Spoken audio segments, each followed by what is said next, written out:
perubahan hati itu harus menjadi sasaran utama bagi Tuhan dalam hidup kita.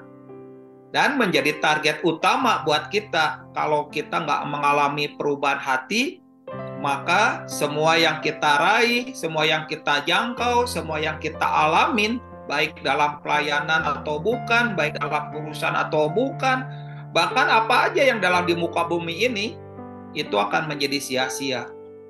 Kekristenan itu bukan tentang hal-hal permukaan, melainkan tentang hal-hal yang Tuhan terangi dalam hati kita. Di dalam Mazmur 18 ayat 29, karena Engkaulah yang membuat pelitaku bercahaya, Tuhan Allahku menyinari kegelapanku. Sisi Tuhan membuat pelita kita bercahaya. Itu sisi Tuhan. Sisi kita adalah mempunyai pelita.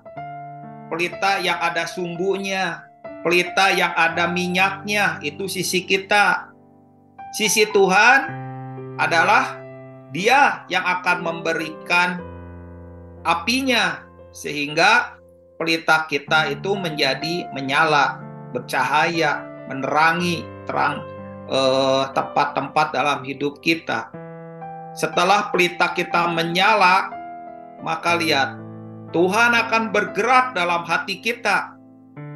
Maka Tuhan akan menyinari kegelapan kita.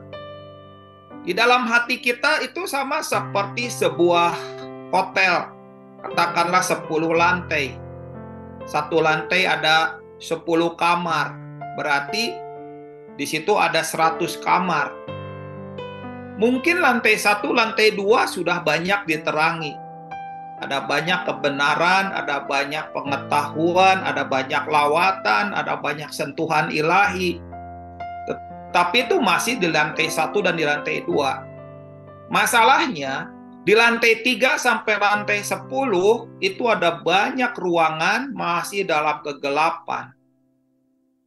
Nah, berbicara tentang kebenaran tentang hati, adalah kebenaran di mana Tuhan menyinari kegelapan dalam hati kita. Bicara tentang menyinari kegelapan, itu berbicara tentang daerah kumuh dalam hati kita. Daerah yang nggak pernah dapetin lawatan Tuhan.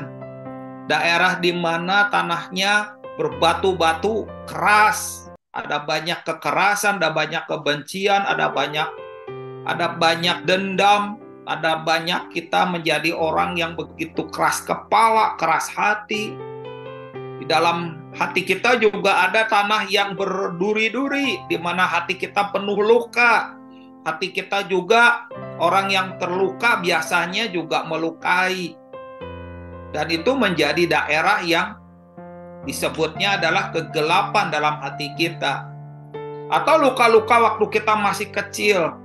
Bahkan kita juga menyerap luka-luka orang-orang di sekitar kita.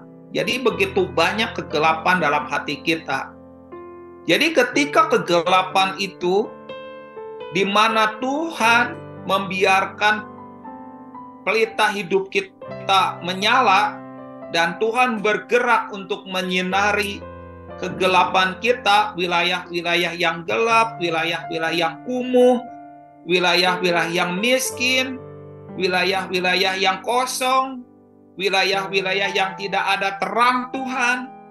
Maka lihat, setahap demi setahap, wilayah itu harus mengalami sisi terang. Dan itulah yang harusnya terjadi dalam hidup kita. Lalu bagaimana supaya pelita kita bercahaya dan menerangi kegelapan kita? Disinilah mengajarkan tentang dua hal. Mazmur 18 ayat 21 dan 22. Tuhan memperlakukan aku sesuai dengan kebenaranku, yang membalas kepadaku sesuai dengan kesucian tanganku. Sebab aku tetap mengikuti jalan Tuhan dan tidak berlaku fasik terhadap Allahku. Ada dua hal penting di sini. Yang pertama, kebenaran. Yang kedua, kesucian.